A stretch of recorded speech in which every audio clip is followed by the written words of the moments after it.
berjumpa lagi dengan saya Iin Handayani.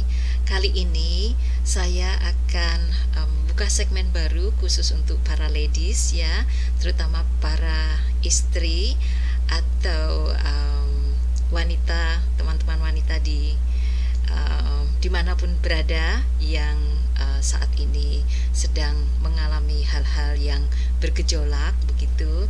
Jadi saya akan berbagi tentang tanda-tanda hatinya tidak padamu lagi gitu. Jadi untuk teman-teman yang kebetulan sedang mengalami hal-hal yang kurang manis dalam relationshipnya, jadi ini bisa dijadikan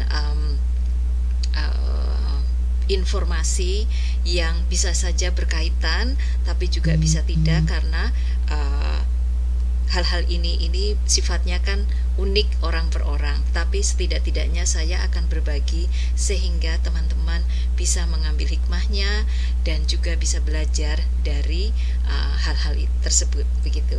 Jadi kita tidak pernah tahu ya jodoh kita itu sampai di mana gitu, kita tidak pernah tahu. Nah, dan kita tidak tahu juga kalau cinta itu bisa berubah, misalnya seperti itu, kita tidak pernah tahu. Yang penting adalah kalau kita dalam perkawinan itu kita saling memupuk ya agar perkawinannya itu langgeng. Tetapi kadangkala ada hal-hal tertentu yang terjadi dalam perkawinan itu yang misalnya hatinya sudah tidak padamu lagi ya. Jadi ini adalah beberapa tanda-tanda tersebut ya. Yang pertama adalah jarang sekali si dia itu berkomunikasi secara mendalam dengan kita ya. Jadi kita berkomunikasi itu sangat sulit banget kalau mau komunikasi yang dalam-dalam itu ya. Ada saja alasannya untuk tidak berkomunikasi ya. Jadi yang sibuk lah, yang banyak proyek lah, banyak kerjaan. Jadi selalu menghindar untuk bisa kita berdua-duaan dengan si dia ya. Oke. Kemudian yang kedua ya, cellphone-nya itu dibawa kemana-mana loh. Jadi kalau lagi duduk berdua gitu, cellphone-nya itu nggak ditaruh, misalnya kalau dia lagi ke kamar mandi ditaruh misalnya di atas meja, tidak. Jadi cellphone-nya itu dibawa kemana-mana karena takut kalau kita mungkin buka ya, padahal mungkin tidak selalu kita ingin membukanya ya. Jadi dibawa ke kamar mandi, dibawa ke dapur, dibawa ke halaman rumah, pokoknya dibawa kemana saja. Jadi handphonenya itu selalu ada di tangannya. Jadi itu adalah tanda-tanda bahwa ada ketidakterbukaan di situ ya.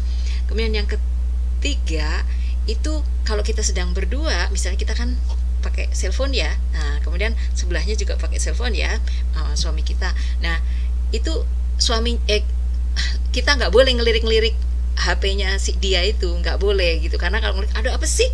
Kok lirik-lirik itu kayak mau tahu aja, berarti kan ada yang dirahasiakan. Padahal sebagai suami istri itu ya walaupun kita tidak mengontrol isi HP suami kita, tetapi paling tidak kan ya is okay, tidak ada yang ditutup-tutupi kan suami istri ya.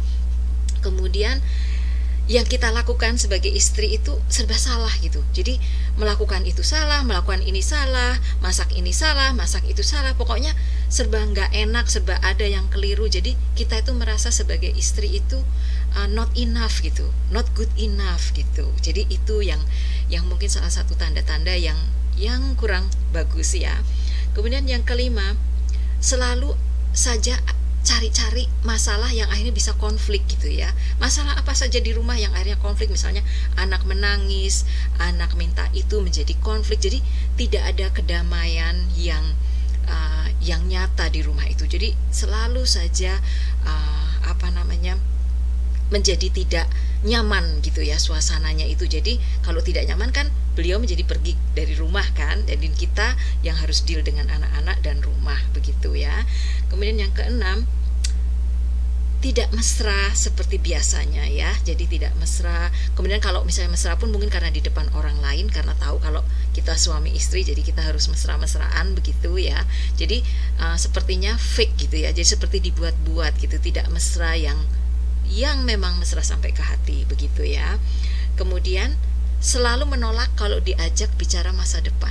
Nah, itu penting ya, ladies ya. Jadi kalau pasangan kita itu sudah tidak mau berdiskusi tentang masa depan, nah itu red flag itu ya. Jadi harus kita lihat ya bagaimana reaksi dia kalau gimana sih kita, misalnya kita nanti 2 tahun ke depan tuh mau bagaimana, 5 tahun ke depan itu bagaimana. Itu mestinya pasangan kita tuh antusias banget gitu. Kalau enggak, ada something wrong gitu ya.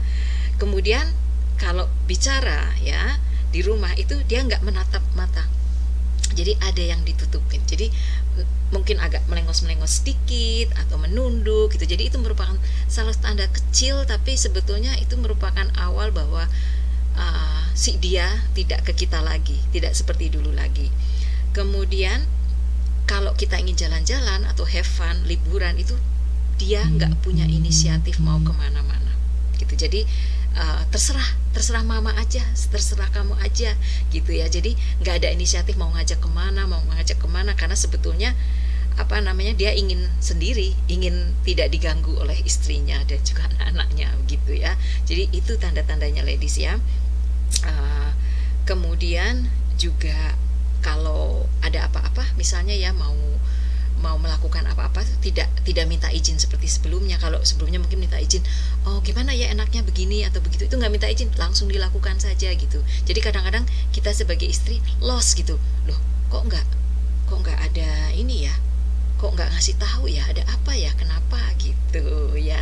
Kemudian selanjutnya ya yang ke-11 itu dia tidak mengenalkan teman kerjanya yang satu itu ya. Kalau misalnya dia punya orang ketiga gitu ya, dia tidak memperkenalkan yang spesial tersebut begitu. Jadi ditutup-tutupi dan tidak diceritakan, atau secara tidak sengaja sering menceritakan tapi tidak disebut namanya begitu ya.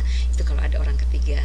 Jadi ladies, itu tadi salah satu follow up ya dari pertanyaan beberapa teman yang sedang mengalami keresahan. Mudah-mudahan bisa membantu, dan mudah-mudahan teman-teman tidak mengalami hal ini ya, karena menurut teori ya 25% perkawinan di Indonesia itu mengalami perceraian ya dalam 1 tahunnya begitu ya, selama 3 tahun terakhir ini ya. Jadi nilai perceraiannya cukup tinggi. Jadi mudah-mudahan perkawinan ladies berjalan dengan baik dan langgeng sampai kakek ninen. Sampai bertemu lagi di video mendatang. Semoga bermanfaat. Bye-bye.